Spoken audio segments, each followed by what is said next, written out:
Hello and welcome to Biking Icons, and today is the recap of round one of the Freetech Endurance Championship from Mallory Park. Now, as you can see, we've got back in one piece, and also the bike looks relatively unscathed too. Apart from being covered in all the silt from a wet race, it looks in fine form. Now, I didn't get the chance to take it to a go-kart track with the weather being so bad this winter, and honestly, officer, I didn't ride it around my cul-de-sac, only managing to get it into third gear.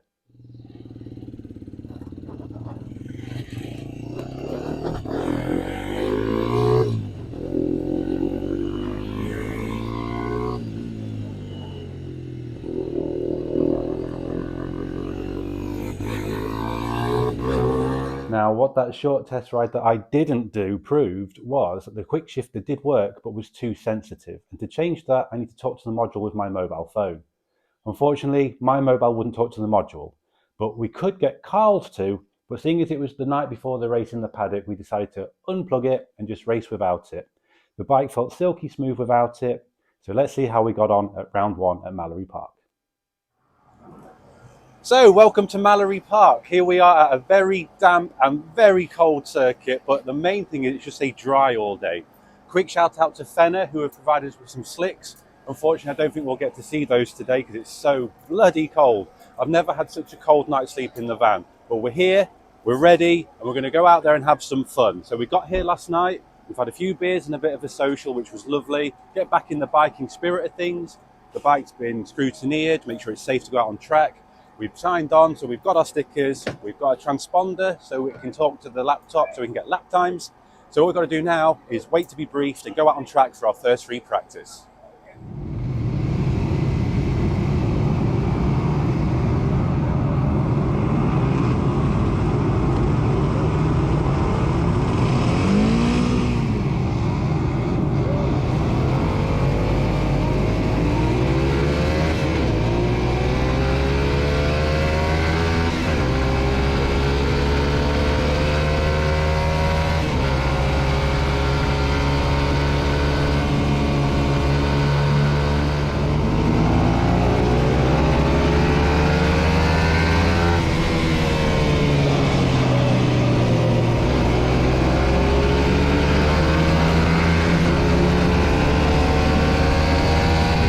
Manager today in Dave.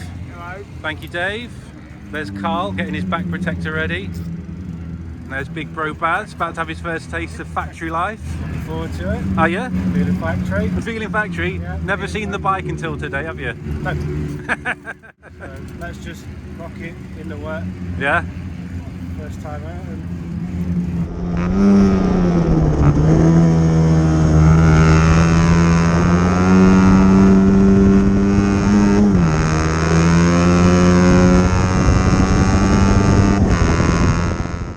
So that is qualifying over, and with one flying lap we managed to get bang in the middle of the 60 strong grid in 30th place. So not too bad on a wet track that was kind of dry and kind of not, but really cold.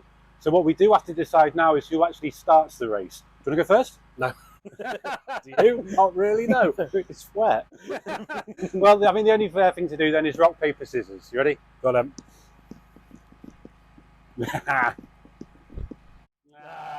Well, I mean, I'll go first. Yeah, it does. Enjoy. Okay. Steady, steady. Go on, boy. Go on. That's it. On you go.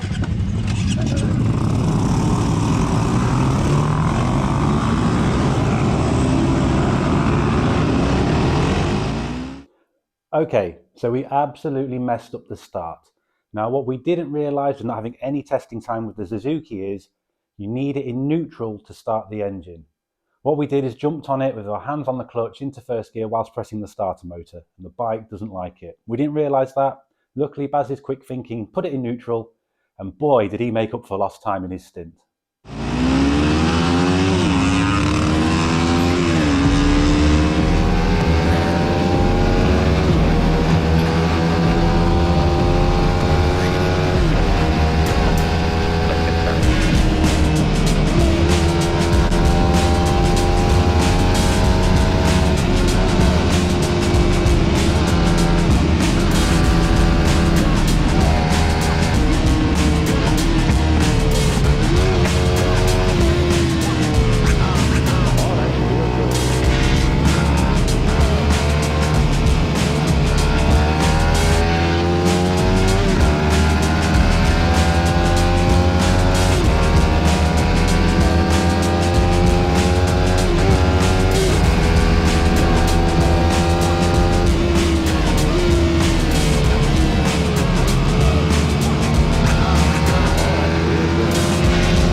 Go on, Karl. I've been told we went to turn 1, 58th out of 60th, so ace. But we did get up to mid-30s, I think, by the end of my first half an hour session, so definitely got past a lot of the slower guys and settled into more where we should be.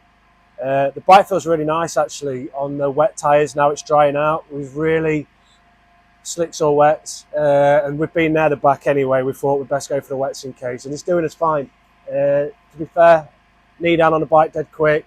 You can have it moving on the front brakes, but out braking people. So yeah, it's a good little bike. It's nice. It's a lot faster than the Honda we had last year. It's just making sure we keep a nice rhythm now, and keep moving forward, because I did fluff the start. After Baz, it was my turn in the hot seat, and I had an absolute riot, making a further 10 places up the order to 24th before we all settled into consistent lap times and see how the race would pan out.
Now this is the bit of racing that no one tells you about. Being in and out all day, it's an absolute tip. So you've got to clear this up before you go home as well, after 5 hours of racing. Fantastic. Oh, so we have made it to the end of the 5-hour race, and amazingly the bike didn't skip a single beat. Or come off its wheels. Which is a bonus for us on the bike, that. For me. for Baz. Now, we were up to the dizzying heights of 19th place with 1 lap to go, but unfortunately the little bike ran out of fuel. Literally on the last 2 laps, wasn't it? And they flagged it 5 minutes early, so if we'd have known that, we could have stayed out. Just limp it to the end. And we'd have got it. And that's actually about 12th in our class, isn't it? Yeah. Not 20. 20th is overall, But at 60. by the time we got into the pits, fueled the bike up, and then pushed it to the end of pit lane to finish the race, The flag was already out. The flag was out and was marked down in 21st place and 14th overall. But I still think that's a pretty solid result, because that was a test day as well as a race for us, really. Well, yeah, we'd not ridden the bike. I mean, you'd not even took it much further than your cul-de-sac. So, No, I we've mean, never been out of third gear on the road. No. So, and it was great. Really good little bike. Yeah, I mean, without being horrible to that Honda, it must have been built on a Friday afternoon, I think, that bike. It just was nice to overtake people in a straight line rather than overriding on the brakes or into corners like last year. Yeah, last year a badge of honour was how long you'd hold someone up rather than actually overtaking people. So it was nice to actually be racing people as well. Yeah, not battling for a wooden spoon. No, it's good, isn't it? no, it was very good, very positive. So yes, we had our bits of good luck, we had our bits of bad luck. So started 30th, went to last at the start of the race. Baz put in a heroic shift to get us into 34th. After a heroic start. After a heroic start. Don't start a Suzuki in first gear. They don't like it. My first stint, I got us up to 24th place. Karl kept the ship steady. And then the next 3 hours, we managed to get ourselves as high as 19th. Yeah. Before the fuel incident for 21st. But I think that's a great result for a first outing. Shout out as well to Dave for manning the pit wall, never left his post all day. No, he stood there for 5.5 hours, bless him, decided when we did the pit stops, decided when we did the rider changes, and it was just great to have somebody who wasn't riding there to steady the ship. Yeah, top man. And a quick shout out to the number board. We've left that at home. So this is ingenuity, children. Use a carpet tile and a bit of gaffer tape, and that's how we knew when we were going into the pits. Well, it was different, so we knew no one else was copying us, did we? That's Easy right. to pick out. All you have to do is remember your number. Yeah. Yeah. But yeah, that's the race result done there. Carl's packing his stuff up. He's got a long drive home. Try and catch up with him in a sec. But yeah, that's race round 1 done. Peace out. Right, so I've managed to tear Carl away from putting his stuff away. He's got changed. So how did you find the GSXR today, mate? Very nice. Yeah. Nice. Yes. Would you- Acceleration was much easier, wasn't it? I remember last year being stuck behind certain riders, thinking, "I remember you," and then I had to work really hard to get around him. And this time, I was coming up, and yeah, It's nice to use slipstream, I thought. lot less effort to get around the Yeah. slightly slower riders. And we kept up there a little bit further, didn't we? A little bit higher. No, I think the so. Definitely in the rankings. next group of riders. Yes. You know, riders and runners Best that we of the noticed. rest. Yeah. Well, we were inside the top third until the fuel fiasco on the last lap or two. Yeah. So I think a really good positive start for our season now. Yes. Looking forward to many more improvements. Yes, yeah. Yes. So roll on Darley, I think. Yeah. You raced there last year on the Honda. Yes. How do you think we're going to get on the Suzuki? Much better. And there you have it. I think for our first round on a new bike with tricky conditions, with no testing at all, we did a bloody good job on this little Suzuki. I'm so proud of it. It really is a biking icon.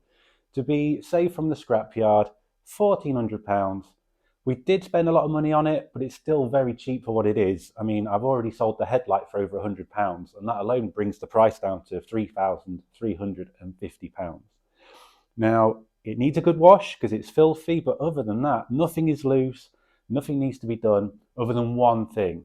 When we had the bike scrutinised, they picked up one thing on the bike, and that's that our lock stock is too broad, as in we can move the handlebars from side to side too far for a race bike. Now, a quick fix that we did is we just wrapped the lock stock with cable ties to pad it out with some tape over it so it can't fall off. Very quick fix, but it got us through scrutineering.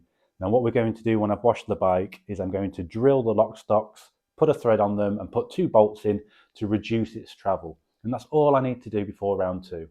I think what I'll also do, seeing as it's less than £20, is put a new chain on. I think the plan is to have a new chain on every single round. Especially last season when I raced 3 rounds, I had 2 chains fall off and a sprocket fall off as well on the Honda. Don't know if that's because that Honda was built on a Friday afternoon and just seemed jinxed, but on this one we're going to take a bit more care, and for 20 quid, a new chain every race, we should be good to go.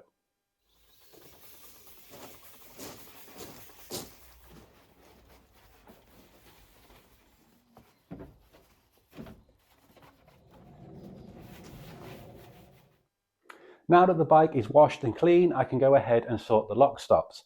What I'll show you quickly before I do that is what I've done to the bike since I finished airing the video of building it. I've done an overflow catch bottle for the water. I've made it out of a beer can because of A, to show you how simple that can be, and B, we drink enough of that stuff, so if you want to sponsor us, Cruise Campo, we are available for talks. The other thing we did is we've done the lock wiring, so that is the filler cap and the sump plug underneath. That's so they can't vibrate loose whilst on the bike on the track. So to get to these lock stops, I'll have to remove some of the front wiring and the clock holder so we can access it properly.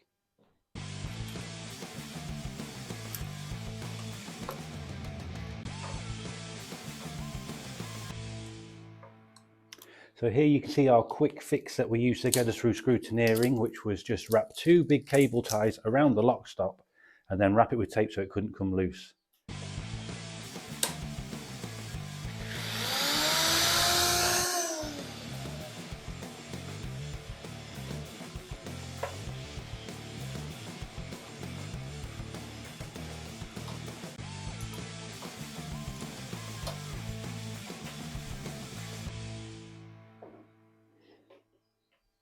With the lock stops fitted and oil changed on this bike, it is now ready for round 2. Thank you so much for watching, and I'll update you soon.